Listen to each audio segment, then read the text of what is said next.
আসসালামু আলাইকুম, সবাই কেমন আছেন? কুল্লু নাফসিন জাইকাতুল মাউত, প্রত্যেক প্রাণীকে মৃত্যুর স্বাদ গ্রহণ করতে হবে। তো আমরা জোহরের নামাজ শেষ করে কবরস্থানের পাশ দিয়ে যাচ্ছিলাম। তো আমার ছেলে জায়ান বলছে, বাবা দাদু ভাইয়ের কবর জিয়ারত করি।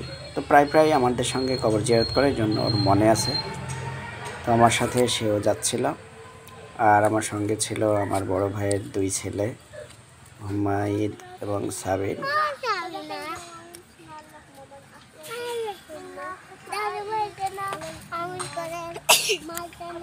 কবর জিয়ারত শেষ করে আমরা পরে বাসার দিকে রওনা হই।